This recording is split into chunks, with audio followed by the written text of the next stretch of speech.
Hi, I'm Maribel, and this is how the people I married into shattered me. On purpose. They threw wine in my face, tore my dress, laughed while 290 guests watched. My husband didn't flinch. He just watched. And when I looked for mercy in my mother-in-law's eyes, she raised her glass like it was a toast. I was called a gold digger, a nobody, a stain on their perfect name. But the real stain? It's still on the ballroom floor. That night should have broken me. But someone, walked through those double doors, and everything changed. What would you do if the truth walked in wearing your father's shoes? Before we dive in, tell me, where are you listening from right now? Drop it in the comments. Let's begin. I stepped out of the black town car, adjusting the strap of my clutch, trying to smooth down the side of my dress that had wrinkled during the ride. The Keene mansion glowed under the late summer Texas sunset, lit like a stage just waiting for its players. Everyone else was already inside. Of course they were. Aaron didn't wait for me. He said he had to go early and help with the hosting. Translation: make an entrance without me. I walked up the steps, heels clicking against the stone path, and reached the entry where two young women stood behind a polished check-in table. Their smiles froze when I said my name. Maribel Keene, I repeated, a little louder this time. One of them frowned, flipped through the guest list again, and then glanced at the other. I'm sorry, Mrs. Keene. I don't see you on the list. Of course not.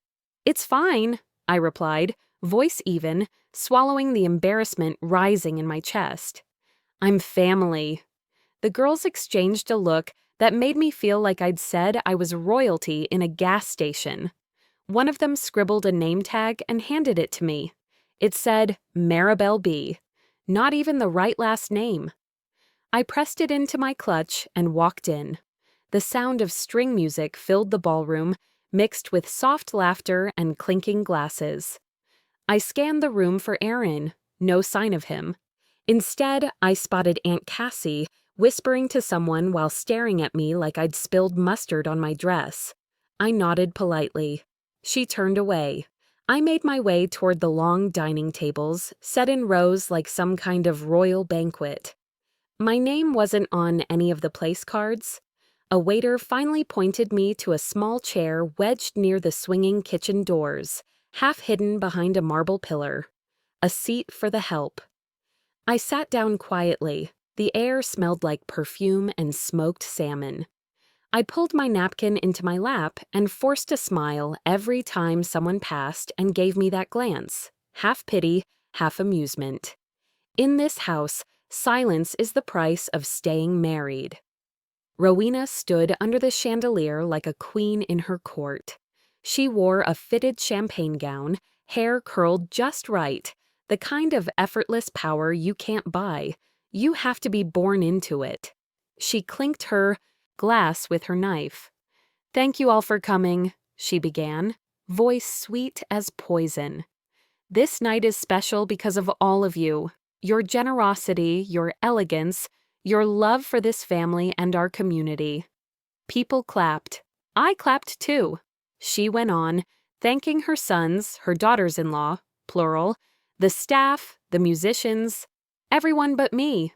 No mention of the weeks I spent planning the seating chart, the floral arrangements, the auction layout. The whole visual concept, mine. I kept smiling. The corners of my mouth trembled slightly. My fingers clutched the napkin tight enough to leave creases. Then came the toasts and the food. I barely tasted any of it. Someone refilled my glass with a dry Chardonnay I didn't ask for. I nodded, still smiling. Someone else leaned in to whisper, I heard you designed the auction room. It's lovely. Did Rowena give you credit? I just smiled again. That was my role. After dessert, I excused myself to grab a glass of water.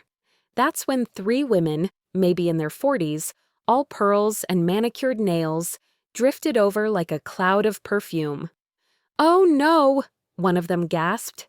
Her hand jerked suddenly, too suddenly, and red wine splashed across my pale blue dress like blood in a snowfield. Gasps echoed. I froze. She covered her mouth in fake horror. "I'm so clumsy," she said. Before I could speak, Rowena's voice cut through the air. "Oh, don't worry, dear," she called. "Red suits you better. It hides everything." Laughter. Nervous at first, then louder. I stood frozen in place. Another woman reached out and tugged at the sleeve of my dress, supposedly trying to help. "Oh, honey, this seam is loose," she chirped. Then another finger joined, and suddenly the fabric tore with a rip I could feel in my bones. Laughter again. Someone snapped a photo. My hand instinctively reached for my neckline, trying to cover myself. And Aaron. He stood across the room, near the bar, watching. His glass didn't move. His eyes met mine, then darted away like I was a stranger. That silence. It hurt more than the laughter. I walked? No, I fled, toward the hallway, past the waiters, past the kitchen, until I reached a back corner where no one could see me fall apart. The tears didn't come. Not yet. Instead, my body shook with something colder than sadness. I gripped the wall with one hand, the other still clutching the ruined fabric. What did I do to deserve this? Was it because I wasn't born with the Keene name? Because my father wasn't one of their donors, their old money connections? I could still hear Rowena's laugh echoing in my skull. Then a voice from years ago echoed louder. My father's. "If they touch your dignity, don't beg for respect. Command it." But I wasn't ready. Not yet. I stood there, trembling, holding pieces of silk and pride, both torn in front of 290 people who didn't care enough to look away. Then, the sound changed. A hush rolled through the crowd, replacing laughter with whispers. A name passed from one person to another like static. "Is that—" I turned toward the main hall. The front door was wide open now, and through it stepped a tall man in a crisp, dark suit, his presence sucking the air out of the room. My father, Harlan Beckett. The man who built his name from nothing, who hadn't been to a Keene event in years, who avoided this world for a reason. But tonight, he showed up, and his eyes found mine, torn dress, shaking hands, red stain blooming like a wound. And for the first time all night, someone saw me. When his gaze found me, it wasn't pity I saw. It was precision. A steady, unreadable focus that made the entire room blur around him.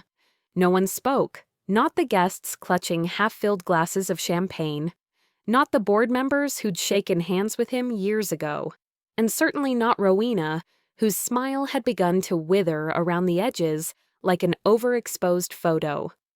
My father moved forward, not rushed, not theatrical, measured, like the man I remembered from my childhood. The one who never raised his voice because he didn't need to. He was the kind of man who could make a room feel smaller with a single breath. People stepped aside like waves parting for a boat. No one told them to. It just happened. "Harlan Beckett?" a woman whispered behind me, voice tight with awe. "Isn't that her father?" I stood still. My dress still clung wet and cold to my skin. The wine stain had darkened into something cruel, and the torn sleeve still hung awkwardly from my shoulder. But as my father approached, I found myself standing a little straighter. He didn't say anything at first, just looked me over, torn fabric, flushed cheeks, silent pain. His eyes paused on my hands, clenched so tightly I dug a thumbnail into my palm without realizing. Then, wordlessly, he took off his suit jacket. He stepped behind me and gently placed it over my shoulders. Not like I was fragile, but like I deserved covering. Respect, dignity. I looked up at him. His jaw didn't move. But when he finally spoke, his voice was low, unshaken, and deliberate. "This family seems to confuse humiliation with class." The silence broke like a pane of glass. A few gasps, one stifled laugh, then nothing again. Rowena blinked, her smile returning with a little too much effort. "Mr. Beckett, I assure you, this was an unfortunate accident." My father turned his head slowly toward the crowd, then to the photographer. His voice didn't rise. "Accidents don't wait for cameras to be ready." Aaron stepped forward now, clearing his throat like he had something to add, but said nothing. Just adjusted his cufflink. Typical. I heard whispers ripple through the room again. "Did you know he owns half the block downtown? They say he helped fund the mayor's last campaign." My father didn't acknowledge them. He never did. Inside, I felt something strange. Not relief exactly. Something more dangerous. Hope. But also dread. We hadn't spoken in months. Not since the wedding. I remember sitting across from him at the diner, months before I said, "I do." I'd brought my mother's engagement ring to show him, thought it might warm him up. He barely glanced at it. He stirred his black coffee, then said, "Maribel, love without respect becomes a contract you can't read until it's too late." I'd rolled my eyes back then, thought he was just bitter, thought I could love Aaron into becoming the husband I needed. Now, standing in the wreckage of Rowena's perfectly curated cruelty, with Aaron's silence weighing heavier than the wine on my skin, I heard that line again like a verdict. My father took one step forward. He didn't look at Rowena this time. He looked at the long banquet table, where the board members of the family foundation still sat frozen, unsure whose side they were supposed to be on. Then, with a nod, his driver, always silent, always present, stepped in and placed a narrow sealed envelope on the table beside Rowena's glass of sparkling water. "This house," my father said quietly, "stands on land I own." The words hit harder than any raised voice ever could. Rowena's face didn't move, but her hand did. Just a twitch, a reach for her glass that paused halfway. Aaron glanced at her, then back at the envelope. His jaw clenched. I watched it unfold like a slow-motion collapse. The cracks weren't loud. They were quiet, deliberate, final. I had no idea what was in that envelope, but the weight it carried was unmistakable. I could feel it in the way everyone leaned just slightly forward, as if waiting for the floor to shift. Then my father turned to me. "You've got nothing to prove here, daughter," he said. "Let's go." It would have been easy to follow him, to let him shield me the way he always had when I was small, to walk out with my head high and never look back. But I didn't move. I looked at Aaron. He avoided my eyes, just stood there, frozen, like he couldn't decide whether to apologize or pretend nothing happened. That moment told me more than all the months of marriage combined. I turned back to my father. My throat felt like sandpaper, but I made my voice steady. "I'm not leaving," I said. "Not yet. Not until I understand why he let them treat me like this." A beat of silence, the kind that dares anyone to interrupt. Then, my father nodded once. His gaze shifted, less steel now, more something else. Regret, maybe, or understanding. "Then stay," he said. "But watch closely. Truth never hides for long." He didn't wait for my answer. He stepped back into the crowd, parting it once again with silence, and disappeared into the shadows of the hall. And I stood there, wine-stained, torn, wearing his jacket like armor. I didn't move, because I knew. Something had already started unraveling. That night, I didn't sleep. The silence of the Keene mansion wasn't peaceful. It was hollow, like the breath held before a storm breaks. Every tick of the clock reminded me I was still in that house, the same place where laughter had turned into knives the night before. When the first sliver of sunlight slid through the curtains, I was already awake, sitting at the edge of the bed in the small guest room my father had arranged for me.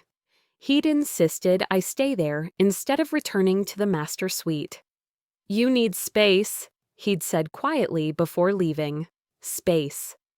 I finally had it, but it felt less like freedom and more like exile. I reached for my phone. Dozens of notifications blinked at me like tiny wounds. Group messages, social tags, anonymous comments. Someone had posted a photo from last night. The torn dress, the red stain. The headline on one gossip page read, "Gold Digger Meltdown at the Keene Gala." The comments were worse. "She married up and forgot her place. Guess the old man finally saw what she was worth." Classic social climber crash. I turned the screen face down. The air felt heavier. Aaron hadn't texted. Not a word. Not even a half-hearted apology. Rowena, I was sure, was already in her morning robe, sipping coffee on the terrace, pretending none of it had happened. That was her power. She could erase shame by pretending it never touched her. I wrapped myself in my father's jacket again. The faint smell of his cologne was grounding. It reminded me that I wasn't losing my mind, just my illusions. The house was unnervingly quiet. As I walked down the hallway, staff moved like ghosts, swift, efficient, eyes down. But in the kitchen, whispers carried just far enough to sting. She looked like she was about to cry. "Did you see Mr. Keene just standing there? Poor thing. But you know how Mrs. Keene gets." The moment I stepped inside, the murmurs stopped. The air changed. Every back straightened, every head turned down. Only one woman didn't look away. Adele, the senior housemaid. She'd been with the Keenes since before I married into the family. Always polite, always discreet. She handed me a mug of coffee without a word. Her eyes, kind but sharp, met mine briefly before she turned to leave. Then, as she brushed past me, I felt something slip into my hand, a folded piece of paper. Her voice was low, barely a breath. "You didn't hear it from me, Mrs. Keene, but you should see what's in the study drawer." Before I could respond, she was gone, back into the rhythm of breakfast service, as though nothing had happened. I unfolded the note under the table. It was blank, except for a single initial, A. I wasn't sure if it meant her name or Aaron's. I didn't finish my coffee. Upstairs, the hallway leading to Aaron's study felt colder, like the air had been holding its breath too. The brass nameplate on the door still read A. Keene. Mine had never been added. Inside, the smell of cigar smoke hung heavy. The curtains were drawn, but sunlight leaked through the edges, sharp lines cutting across the leather furniture and the dark wooden desk. His world, ordered, controlled, masculine. I hesitated before opening the drawer. I wasn't sure what I was looking for. Maybe proof that I wasn't crazy. Maybe something to explain why my father had chosen last night to appear after years of silence. The top drawer was filled with pens, receipts, old business cards. The second drawer, locked. I found the small silver key taped beneath the desk, something Aaron always did. "Smart habit," he once said. "Always know your own locks." The drawer clicked open. Inside was a folder labeled Property Lease Renewal, Beckett Holdings. My breath caught. Beckett Holdings was my father's company. I opened it carefully. Pages of legal text stared back at me, dense, meticulous, cold. But one detail pulled my attention. My name, Maribel Beckett. It appeared under co-owner on the original property lease. My pulse quickened. But when I flipped to the next document, an amendment dated just 3 months ago, my name was gone. In its place, a forged signature, Maribel Keene. They hadn't just taken my dignity, they'd taken my identity. The blood rushed to my ears. Every memory of Aaron asking me to trust him came flooding back. Every time he'd said, "You don't need to read the paperwork, babe. My mom's lawyer already looked it over." Back then, I thought it was love. Now I realized it was convenience. I leaned against the desk, the papers trembling in my hands. He hadn't married me because of who I was. He married me because of what I could bring. Access, legitimacy, the connection to my father, the man who built half this town and could destroy it with a phone call. That's why Rowena smiled at me that first dinner. That's why Aaron had been so patient, so reassuring, so ready to handle everything. It was never love, it was logistics. I closed the folder, slipping it under my arm as if it were something fragile. Back in my room, the morning light hit the jacket my father had left hanging over a chair. I slid the contract into its inner pocket. It fit perfectly. I looked at myself in the mirror. The wine stain had faded to a dull shadow, but my eyes were different now. "You wanted my silence," I whispered, voice steady. "Now it's going to be your undoing." And for the first time, I didn't feel powerless. That morning, I stopped being their victim and started watching. Not just with my eyes, but with something deeper. Every breath they took, every word they didn't say, every glance that lingered too long or avoided me entirely. I noticed it all. The way silence stretched at breakfast like a veil made of threadbare civility. You could hear the butter knife scraping toast. The air reeked of staged normalcy and freshly brewed arrogance. Rowena sat at the head of the table, draped in her signature silk robe, hair immaculately set, even at 8 a.m., as if nothing had happened. As if my dress hadn't been torn. As if a camera hadn't caught my shame and plastered it across social media. Aaron was seated across from me, phone in hand, thumbs dancing over the screen. Not once did he look up. Not once did he speak. The help moved quietly. No eye contact, no sound beyond the clinking of silverware. I picked up my coffee cup. My hand was steady. My father's voice echoed in the back of my mind. Truth never hides for long. Rowena, without lifting her gaze from her plate, said casually, "Darling, about the gala. You must learn to laugh these things off. Society has such a short memory." I placed the cup down slowly, letting porcelain meet wood with just enough weight to stop time. "I'll laugh when you lose everything you pretend to own," I said. Silence. Not even the clock ticked. Aaron looked up at last. Rowena froze, her fork hovering midair like a weapon that missed its mark. My words didn't shake. I didn't raise my voice, but it landed like thunder all the same. After a beat, Rowena forced a smile. "Well, you've certainly found your voice." I didn't answer. There was no need. Breakfast ended with chairs pushing back too loudly and an awkward shuffle of shoes on marble. In the hallway, Aaron followed me. "Mari, wait." I kept walking. He matched my pace. "You're upset, I get it. But come on, you're not helping yourself. You know how my mother is. She can make things difficult." I stopped at the top of the staircase, turned slightly. "She already did." He sighed and stepped in closer. "You're smarter than this. Don't let pride ruin everything. Walk away before you make this worse." I met his eyes, finally. He didn't flinch, but something flickered. "Worse for who?" He didn't answer, just smiled faintly, like I was a child who didn't understand how the world worked. And then I saw it. His charm wasn't a bridge anymore, it was a cage. And the door had always been locked from his side. Later that afternoon, I took the elevator up to the 38th floor of Beckett Holdings, my father's headquarters. The receptionist didn't ask questions. I was ushered in like I belonged there. Harlan stood at the window, hands in his pockets, watching the skyline. He didn't turn when he spoke. "They forged your name, used your trust fund to secure their public image." My throat tightened.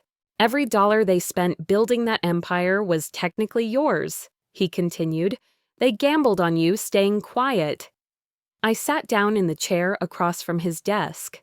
My legs felt heavy, but my heart was light for the first time in days. "So, what happens now?" I asked. He finally turned, eyes steady. "Now we stop being quiet." The ride back to the mansion was uneventful, but the mood changed the second I pulled into the driveway. The wind had picked up. The sky looked bruised. My car was parked near the back under the old magnolia tree. As I approached, I saw it, right in the middle of the windshield, a long, deliberate crack. And beneath the wiper blade, a folded note. I opened it slowly. The handwriting was smooth, feminine. Stay in your place, or you'll regret remembering. No signature. But the faint scent of the perfume clinging to the paper was unmistakable. Rowena's favorite. I let the note flutter to the ground and stepped over it. Not in fear, in clarity. They still thought I was playing defense. Back in my room, I closed the door and locked it. I pulled out the forged contract from my father's jacket, laid it next to my phone and a small voice recorder I kept from my college days. I pressed record. "My name is Maribel Keene," I said, my voice steady. "They built their empire on silence. I'll end it the same way, quietly." I didn't need to shout. I just needed to be heard. By the next morning, I knew exactly where to start. I opened my laptop before the sun even touched the curtains. The light from the screen felt harsh against my tired eyes, but I didn't flinch. I typed Maribel Beckett into the search bar, and there it was, video after video, headline after headline, my name dragged through every corner of the internet, like dirty laundry on a windy day. One clip showed me flinching as wine poured down my dress, but the audio was cut. Another had Rowena's laughter replaced with mine, making it look like I was the one taunting others. The most shared post? A headline. Maribel Beckett unhinged at charity gala after fraud allegations surface.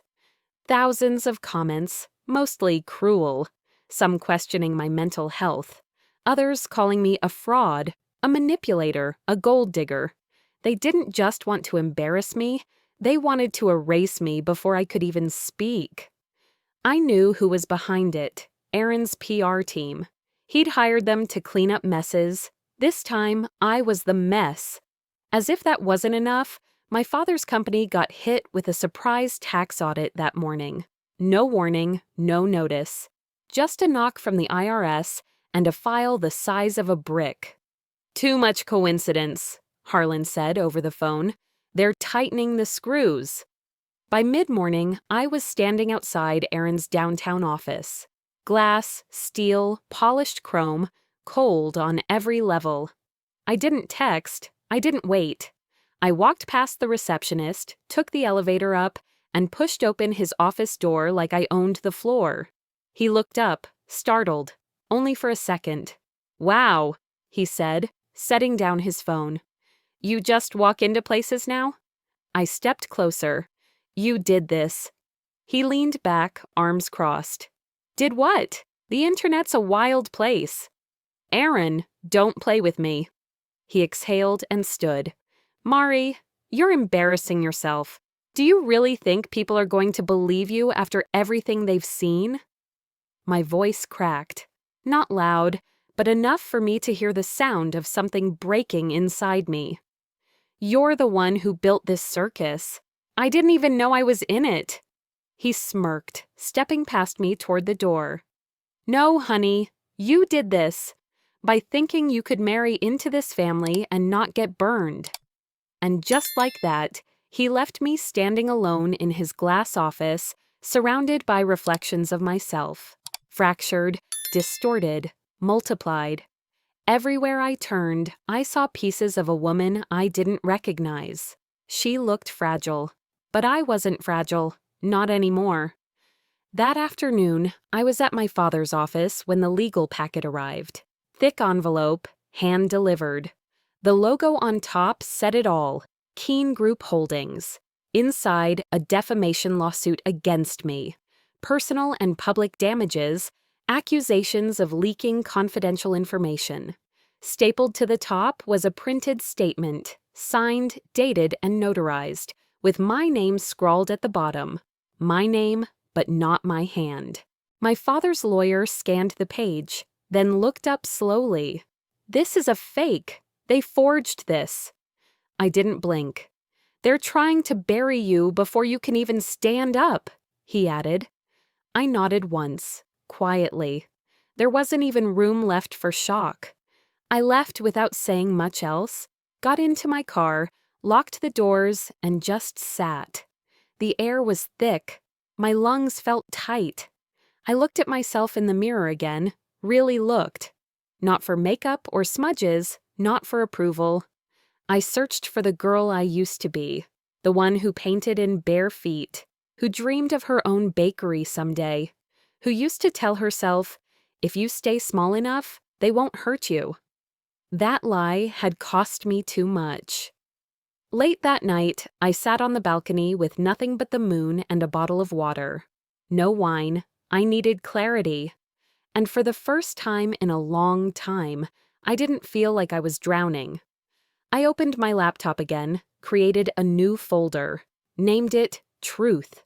Inside, I started collecting contracts, emails, internal messages from Aaron's old devices I still had access to. Passwords he never bothered changing. Click, screenshot, save, click, screenshot, save. Each file was a memory they didn't think I'd kept. Every click felt like taking one more step out of the dark. Just after midnight, my phone buzzed. It was Adele.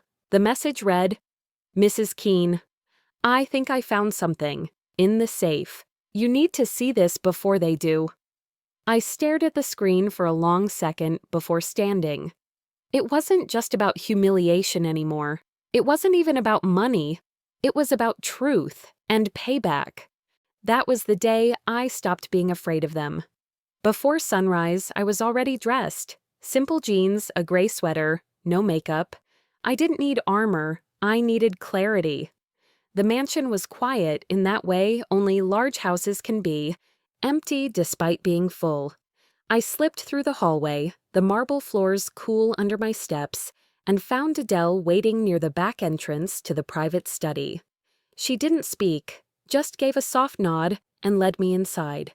The room still smelled faintly of Rowena's perfume, that sharp floral scent that lingered too long, like her judgment. Adele moved to a large portrait of Rowena, hanging above the fireplace, one I had always ignored. With practiced hands, she pushed it slightly to the side, revealing a digital safe embedded in the wall. She keeps things here she doesn't want your husband to know about, Adele said under her breath. She didn't ask for permission, she just entered the code, one I didn't ask how she knew. Inside, among official-looking documents and loose checks, sat a plain envelope marked Harlan Beckett, a stack of predated donation slips, and a black USB drive. I took the USB with steady fingers. Something inside me already knew what I was about to hear. Back upstairs, I locked myself in my room, plugged the drive into my laptop, and pressed play. Laughter. Rowena's voice first, then Aaron's. I closed my eyes, breathing through the sting of their words. She'll cry, you think? Oh, definitely. That dress alone. Watch the wine hit it. It'll be priceless. They planned the humiliation. The photographers, the crowd, my pain, packaged for entertainment. They didn't ruin me for profit. They did it for sport. I didn't scream. I didn't cry. I listened to every second, saved every file, labeled each one with a timestamp and a quiet rage building in my chest. When Adele knocked lightly, I opened the door. "What will you do with it?" she asked, voice barely above a whisper. I met her eyes. "Exactly what they think I won't." She looked at me for a long moment. I could tell she wasn't sure whether to be afraid or proud, maybe both. By late afternoon, I'd changed into something cleaner and headed downtown. Not to a lawyer, not to my father, to the bank. It was a small branch, one I'd opened an account at years ago, back when I was still Maribel Beckett, the woman with a last name that meant something only because of her father. I approached the teller with quiet confidence.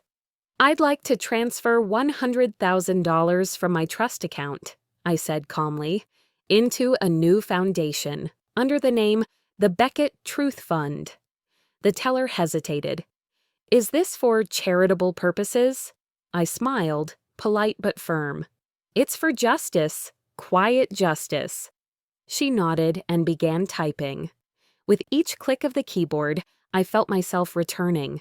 Not to the woman I was before, but to someone stronger, someone honest, someone they couldn't mold.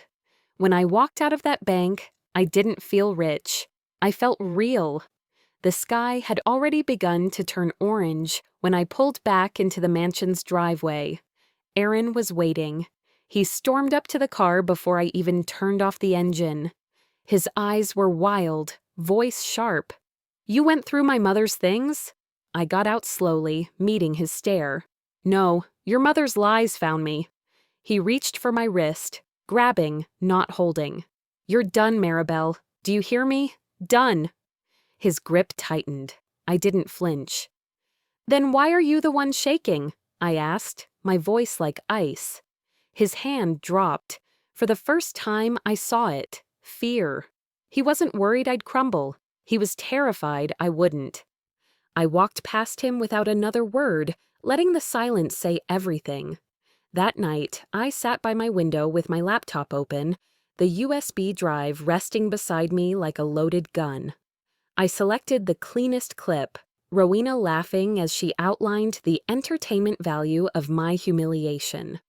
I opened an anonymous email account and typed the address of a local journalist known for her tenacity and fearlessness. No subject line, no note, just the file. I hit send. They thought silence meant defeat. They were about to learn what silence really sounds like. By the next sunrise, my silence had gone public. The first thing I heard wasn't birds outside the window or the clatter of someone moving in the kitchen downstairs. It was the buzz of my phone on the nightstand, vibrating again and again until I finally picked it up. Headline after headline. My face, their voices, not mine. The audio I sent had been picked up by 3 local stations overnight. Now it was everywhere. "She'll stay as long as the money does. Watch her face when the wine hits that overpriced dress." I listened once, then again, sitting still in bed with my knees drawn to my chest. Not out of fear, not out of sadness, but because I could finally breathe. An anchor on one of the morning shows was repeating the word cruel over and over. "Cruel behavior by the social elite," she said, weaponizing humiliation for sport. I didn't smile. Not yet. Then my phone rang. Dad. He didn't waste time with hellos. "You didn't do this, did you?" I looked out the window. The sky was soft, peachy pink. The kind of calm that comes after a storm has moved through, and the air hasn't figured out whether to cool or heat again. "I didn't say a word," I told him. "Truth never hides. I just let it speak." There was silence on his end. Then, "Good." At the Keene mansion, I heard Rowena's voice echoing through the walls long before I saw her. She was shouting on the phone, words like misrepresented and edited flying out of her mouth like glass shards. By noon, her charity board had called an emergency vote. Donors were dropping out. A pharmaceutical client canceled a contract with Aaron's company. The Keene name was still everywhere, but this time not at galas or on glossy event pages. I moved like a ghost through the house. No one spoke to me, not Aaron, not Rowena. Even the staff looked at me differently. Not pity, not contempt, just recognition. Aaron finally found me in the study, the same study where I'd found the forged contract. Same place he used to tell me what to wear, how to smile, when to speak. "You think this makes you right?" he hissed. "You've destroyed everything." I turned the page in the book I was holding before answering. "No, Aaron, I just stopped letting you destroy me." He didn't have a reply, just a look that said he still didn't understand how I slipped through the cracks in his mirror-perfect world. Later that day, Rowena requested, through a staff member, that I attend a private family dinner in town. A photo opportunity, no doubt. Some scripted performance of unity and grace. I told her I'd be there. When I arrived, my father was already at the valet, standing beside his car in a tailored charcoal suit, arms crossed. He didn't ask questions. He didn't give advice. "You sure you want to do this?" he asked. I nodded. "Just dinner." The restaurant was the kind of place where walls were more expensive than most people's houses. Dim lighting, live piano, everyone dressed like they were expecting royalty. Rowena had invited a few select guests, board members, press allies, old money families, all seated, all with drinks already in hand. She greeted me with a kiss on the cheek. "Let's move forward," she whispered. "That's what strong women do." I gave her a look. "You're right. Just make sure we're walking in the same direction." We sat. Toasts were made. Platitudes exchanged. I said very little, but I watched everything. Aaron kept checking his phone. Rowena drank more than usual. Then, as dessert was placed down, a white chocolate torte shaped like the keen crest. Every screen in the restaurant flickered. At first, I thought it was a tech glitch. Then came the anchor's voice, from one of the same news stations that aired the audio. "This evening, we continue our investigation into the Keene Foundation. Newly discovered financial records and legal documents suggest a deeper web of misconduct than previously known." On screen, scanned bank statements, signatures, tax records, audio snippets. Rowena's voice, "Just shift it under the youth outreach account. Nobody looks there." Aaron's voice, "Don't be so dramatic. It's not laundering, it's redistribution." Guests froze mid-bite. Glasses clinked back onto plates. Phones came out. Cameras flashed. Not for the torte, but for the scandal unraveling on plasma screens above our heads. I didn't say a word. I folded my napkin, placed it on the table, and stood. "You called me a gold digger," I said softly, "but you buried your legacy with greed." Outside, the night was loud. Paparazzi had already heard. My father opened the car door for me. He didn't speak until we were 2 blocks away. "You didn't just survive, Maribel," he said, eyes still forward. "You made them look in the mirror." I let the silence linger before I finally spoke. "Maybe I just learned how to use their favorite weapon." That night, back in my room, I was halfway through taking off my earrings when my phone buzzed again. One new email, no sender name. Subject: "You think it's over? Check tomorrow's paper." Attached, a photo of me and my father at lunch last week. Innocent, smiling, but cropped to look secretive, framed like conspiracy, and a mock-up of a tabloid headline, "Heiress orchestrates smear campaign against in-laws. Private fortune funds takedown." I stared at it. I didn't panic. I didn't delete it. I just saved it. Then turned off my phone. They weren't finished, and neither was I. The next day, the war stopped being private. I didn't need to open my phone to know what had happened. I saw it the second I stepped out of the cafe near West 5th. Every newspaper on the sidewalk rack had my face printed right beneath a bold red headline. "Heiress orchestrates smear campaign against in-laws." They used a picture from last year's garden party, smiling, arms linked with Aaron. How poetic. The same smile he once praised as effortless, now weaponized to paint me guilty. Beneath that, in smaller font, "Family feud erupts in scandal." But it wasn't just the tabloids anymore. Even the reputable outlets ran it as their top story. Some leaned in my favor, calling it bravery, justice. Others called it a vendetta. People stared. Some whispered when they passed me. A few offered sympathetic nods. One woman even muttered, "You go, girl," under her breath like I'd started a revolution with a USB drive. My phone rang as I walked past the second corner stand. Dad. "Let them talk," he said. "Noise is what the truth sounds like before people believe it." I didn't say much in return. I just kept walking. The courthouse was 6 blocks ahead, but it felt like walking towards something irreversible. By noon, the Keens had filed a restraining order. The legal paperwork was delivered to my lawyer's office like a petty warning shot. An hour later, we filed our countersuit.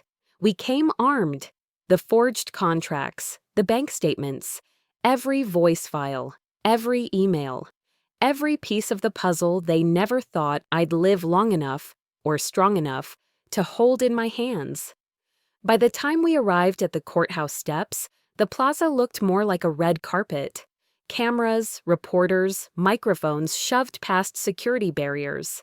I saw Aaron speaking into one mic, rehearsed lines pouring from his mouth like they'd been written by his publicist. "We're heartbroken. She was family. But this is calculated, vicious." I walked past him without looking.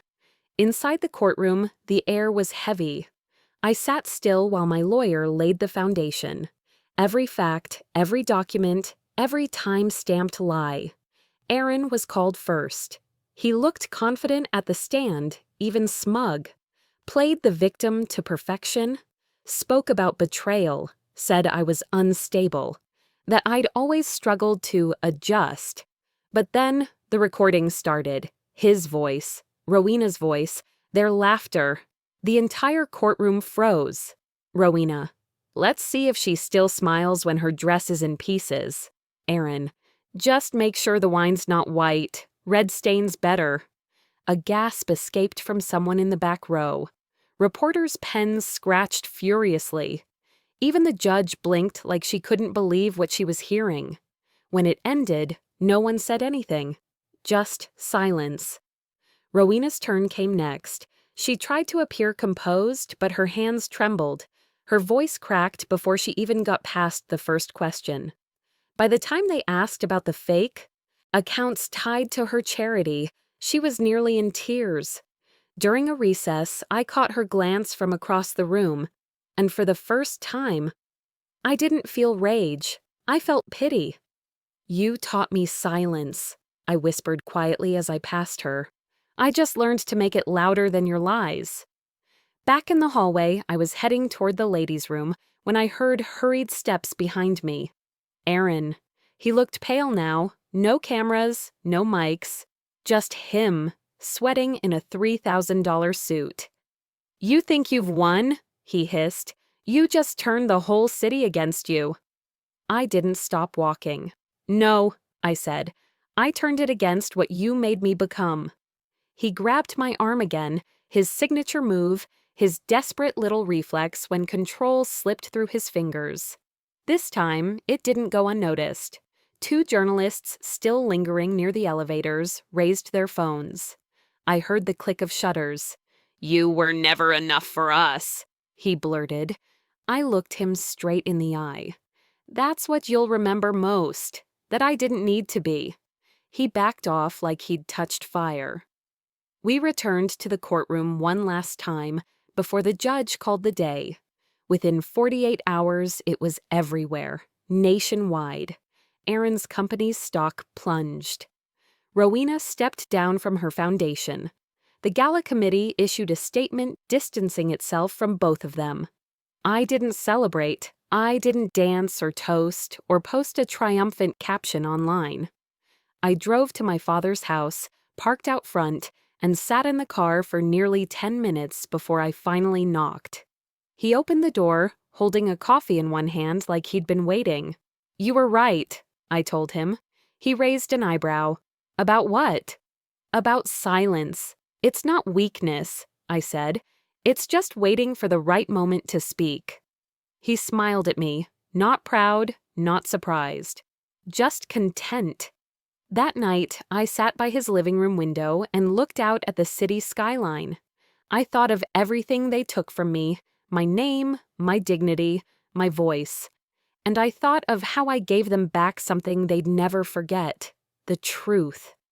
"They ruined my name to protect theirs," I said softly. "Now, every time they hear it, it'll remind them what truth costs." I closed my eyes for a moment, thinking it was finally over. Then my phone buzzed. One new email, no name. Subject: "It's not over. There's something you need to see about your mother." Attached, one document. I didn't open it right away. I just stared at the screen. And for the first time in months, I wasn't afraid of the next truth. I was ready for it. The truth about my mother was the only story left untold. The email stayed unopened in my inbox for nearly a week. Not because I was scared of what I might find, but because for the first time in months, I didn't feel the urgency to fight. The noise had died down. The headlines shifted. The courtrooms emptied. I'd won the war, but I wasn't sure what peace was supposed to feel like. One morning, just as the Texas sun cracked through the blinds in my father's kitchen, I finally clicked the message. No long explanation. Just a line of text and 5 grainy photos. Your mother built the charity Rowena stole. The photos showed my mother, years younger, standing beside a younger Rowena. They were in some kind of community center, boxes of donated goods around them, children smiling, flyers tacked to the walls behind them with the original name, the Central Hearts Project. The name Rowena would later rebrand and claim as her own. I stared at one photo in particular, my mother handing a jacket to a boy no older than 10. Her smile wasn't forced for the camera. It was full and honest, the kind that didn't ask for recognition. My story didn't start with them, I whispered. It started with her. Later that week, I drove past the Keene estate, not out of longing, but curiosity. The mansion looked deserted. The vines had started swallowing the stone columns at the gate. The manicured perfection was gone. I parked outside and let myself in through the side path. The house had been left unlocked, either out of neglect or carelessness. The air inside smelled like dust and forgotten perfume. I walked the halls slowly. No one called my name. No voices echoed from the grand rooms. Only silence, and not the kind they once used to control me. This silence was neutral, honest, empty. My feet stopped at the ballroom, and there it was, that old faded wine stain, still faintly visible in the floor's polished sheen. The one they'd whispered about behind fans and flutes of champagne. The one Rowena once called the mark of a woman who couldn't hold her place. I knelt and touched it gently. They tried to mark me with shame, I murmured, but all that stain ever proved was that I bled color in a colorless room. I snapped a photo, stood, and left without looking back. 3 months later, I opened a studio on a quiet corner downtown.